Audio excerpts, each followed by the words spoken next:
अस्सलाम वालेकुम स्टूडेंट्स। तो हम डील करते हैं अपने क्वेश्चन नंबर 1 पे, क्योंकि बहुत सारे स्टूडेंट्स मुझसे ये कह रहे थे कि उन्हें लिखना नहीं आ रहा है कि हम अपने आंसर को अपने वर्ड्स में कैसे कंस्ट्रक्ट करें। तो सबसे पहली चीज़ जो अपने आंसर को लिखने से पहले आप लोगों ने करनी है वो है brainstorm. Always brainstorm while doing your answers.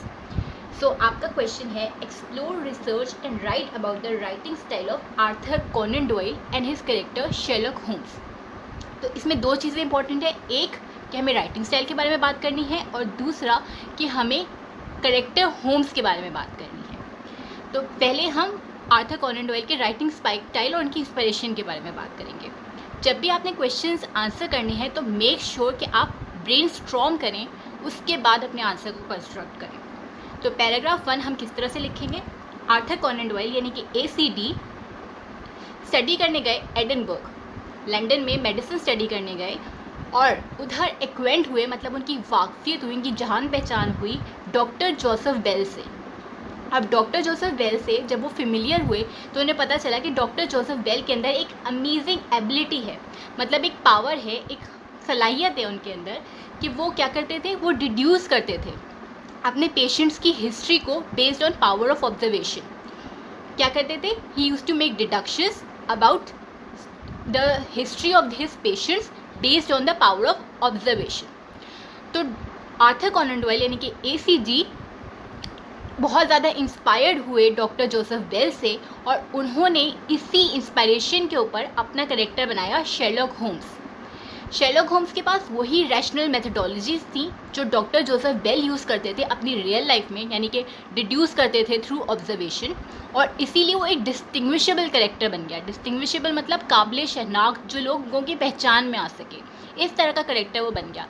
क्यों बन गया? क्योंकि उन्होंने उसमें बहुत ज़्यादा रियलिस्टिक टच दिया। वो एक रियल लाइफ पर्सन यानी कि डॉक्टर जोसेफ बेल पे बेस्ड था, तो बहुत ज़्यादा रियलिस्टिक था, इसीलिए वो बहुत ज़्यादा पॉपुलर भी हुआ, क्योंकि उनके अंदर वो सारी एबिलिटीज़ और उसने सारी चीज़ें इनकलकेट की और उसके बाद एक कैरेक्टर बनाया शेरलॉक होम्स।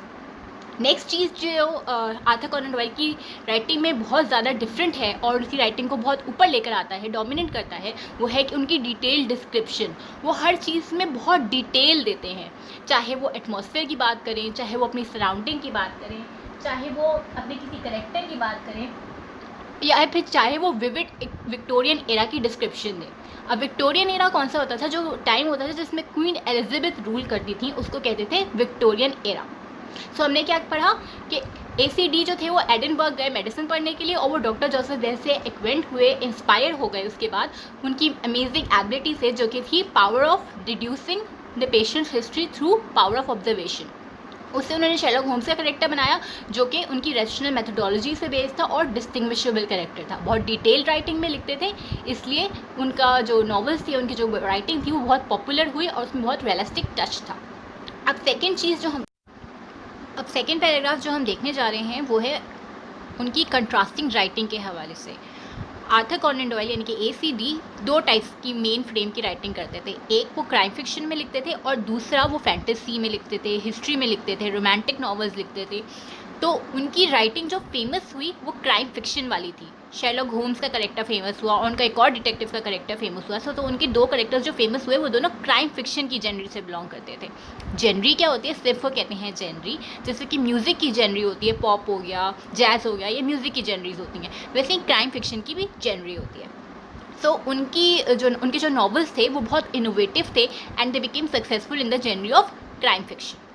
वेराज जो वो फैंटेसी पे लिखते थे, जैसे कि उन्होंने एक नॉवल लिखा था जो कमिंग ऑफ द फेरीज, तो वो नॉवेल्स जो थे वो बहुत इरेशनल और इलॉजिकल होते थे। तो बहुत कंट्रास्टिंग राइटिंग इस सेंस से कि एक तरफ वो इतनी रैशनैलिटी की बात कर रहे हैं, इतनी मेथोडोलॉजीज यूज़ कर रहे हैं, और दूसरी तरफ वो इतनी इलॉजिकल सी बातें कर रहे हैं।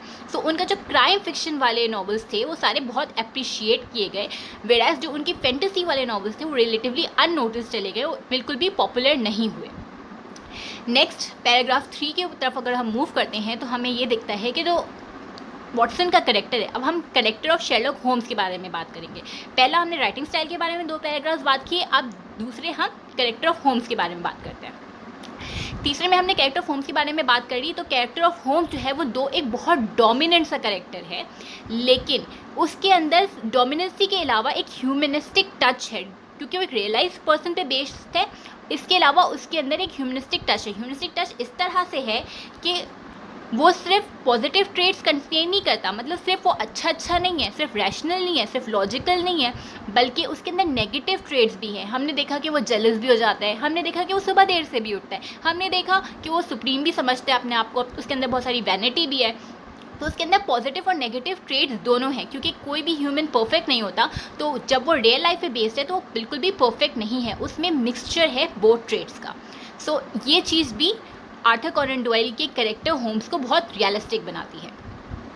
अच्छा, अगेन हमने पैरा 4 में हम ये डिस्कस करेंगे कि हमने वॉटसन को अपना नरेटर पाया था। मतलब हमें जो आई इम्प्लाई करता था, आई जो लिखा हुआ था, आई हमारा जो नॉवल आई से स्टार्ट हुआ था, उसका मतलब था कि वॉटसन हमारा नरेटर है। ये इम्प्लाई करता था कि Watson is our narrator.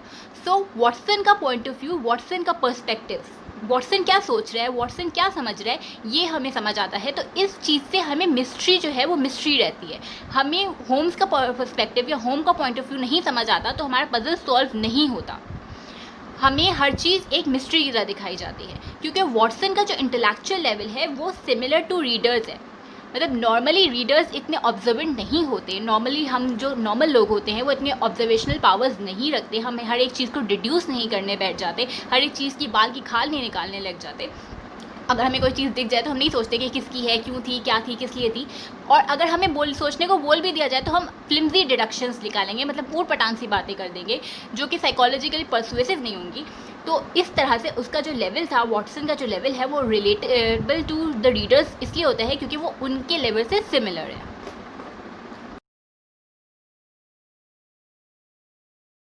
Explore, research and write about the writing style of Arthur Conan Doyle and his character Holmes. Research करनी है और लिखना है, राइटिंग स्टाइल बताना है ऑथर कैनन डॉयल का और उसके कैरेक्टर होम्स का। तो जो फर्स्ट ऑफ ऑल ये जितना भी है वो किससे स्टार्ट हुआ, ये कैसे उन्होंने आर्थर कैनन डॉयल ने किस तरह से ये कहानी बनाना स्टार्ट की, किस तरह उन्होंने द हाउंड ऑफ बास्केरविले स्टार्ट की बनाना। आर्थर कैनन जो थे वो मेडिसिन पढ़ने गए थे एडिनबर्ग, जो कि इंग्लैंड का एक शहर है एडिनबर्ग। वहाँ पे वो मेडिसिन पढ़ने गए थे, जहाँ पे उनकी मुलाकात हुई थी डॉक्टर जोसेफ बेल से, जिनके अंदर एक अमेजिंग एबिलिटी थी कि वो अपने पेशेंट्स के पास हिस्ट्री को रिड्यूस कर लेते थे पावर ऑफ ऑब्जर्वेशन के जरिए। उनके अंदर ऐसी एबिलिटी थी इसके जरिए वो पेशेंट्स को पता कर लेते थे कि पेशेंट क्या झूठ बोल रहा है, क्या सच बता रहा है, कि हाँ वो ये कर चुका है, वो ये कर चुका है।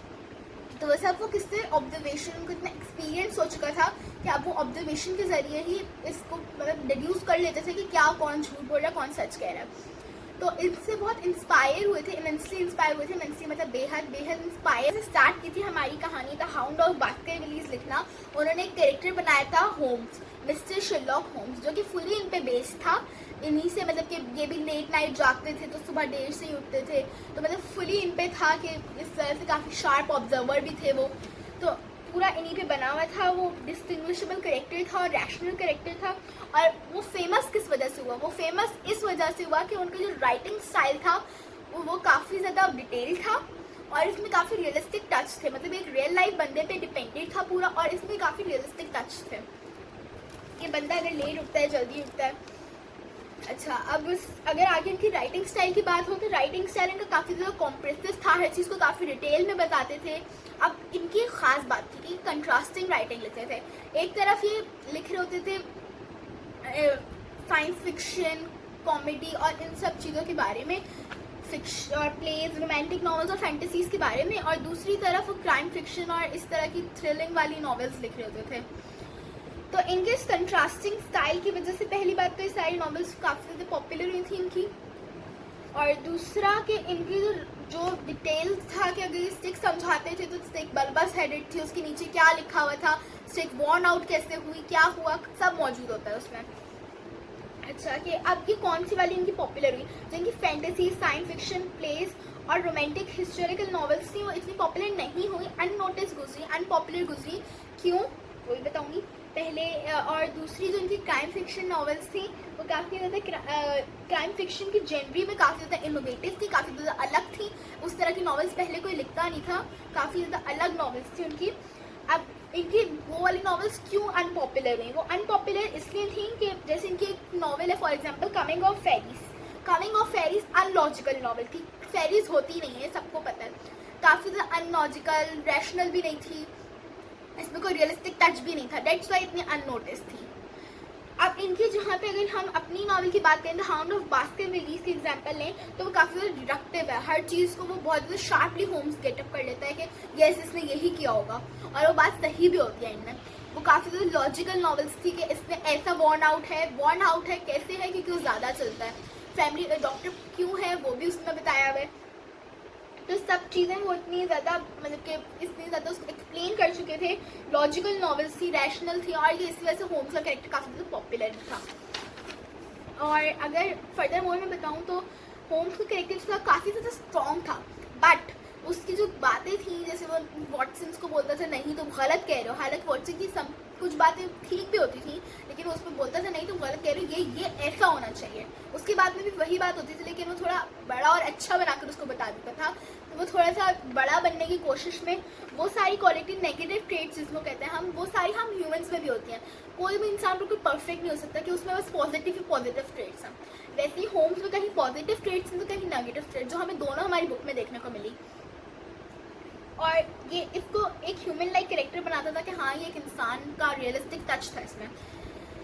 तो इसमें सिर्फ पॉजिटिव ट्रेट्स नहीं थी, कुछ नेगेटिव ट्रेट्स भी मौजूद थी जो कि हमें शो भी हुई हैं हमारी बुक में हर तरफ कि वॉटसन को बताता था कि नहीं तुम गलत बोल रहे हो, मैं ही सही हूँ। और अब अगर और देखा जाए तो वॉटसन को नेक्स्ट पैराग्राफ में मोरोवर की ये जो ऑथर कैनन डॉयल थे वो यूज़ कर रहे थे वॉटसन को एज ए नैरेटर। हम जिसकी वॉइस सुनते थे, जो आई होता था कि मैं, तो वो वॉटसन अपनी बात कर रहा था, हम जो वॉइस सुन रहे थे वो वॉटसन की सुन रहे थे। जो हम प्रिडिक्शन सुनते थे कि हंट ये होगा, कि ये वो होगा, ये ज़्यादा वॉर्न आउट होगा, वो जितनी प्रिडिक्शंस होती थी हम सब वॉटसन की सुन रहे थे। और ये इन्होंने क्यों किया था, उसके पीछे भी एक खास मकसद था। वो अपनी नॉवल को मिस्टीरियस दिखाना चाहते थे, वो दिखाना चाहते थे कि हमें पता ना चले कि हम क्या बात कर रहे हैं, और फिर बहुत आगे जाकर हमें कहीं पता चलता था ओह तो ये था। जैसे अगर हम CCH देखें तो CCH हमें कहीं बताया गया है हंट, और फिर नीचे आकर हमें बाद में बहुत आगे होम्स में अपना बताया कि क्रॉसिंग, और CCH ही कुछ और है। तो उसको हमें नहीं पता था, उसको मिस्टीरियस छोड़ा, फिर बाद में उन्होंने सही किया उसको। और जो उसका इंटेलेक्चुअल लेवल था वॉटसन का वो काफ़ी ज़्यादा कम था, वो काफ़ी कम होता था होम्स से, क्योंकि होम्स हर चीज़ बहुत ज़्यादा स्ट्रॉन्ग कैरेक्टर था, होम्स को हर चीज़ बहुत अच्छे से समझ लेता था, क्योंकि उसकी जो पूरा होम्स, शर्लॉक होम्स जो है वो पूरा डॉक्टर जोसेफ बेल पे था, जो कि अपनी पास हिस्ट्री, अपने पेशेंट्स की पास हिस्ट्री ऑब्जर्वेशन से पता कर लेते थे। डेट से इसका भी इंटेलेक्चुअल लेवल काफ़ी ज़्यादा सुपीरियर था, ये काफ़ी जल्दी सब कुछ समझ लेता था और काफ़ी ज़्यादा शार्प ऑब्जर्वर था, हर चीज़ से बहुत जल्दी चीज़ें पकड़ता था। कि जैसे हमें तो टाइम लगता है ना कि हम सोचते हैं अच्छा ये होगा तो फिर हम कहाँ से ढूंढें, अच्छा ये है, तो वैसे ही हमारी तरह एक नॉर्मल पर्सन था वॉटसन। मगर जो होम्स था वो काफ़ी ज़्यादा सुपीरियर था, वो फ़ौरन बोलते थे ऐसा ऐसा ऐसा होगा,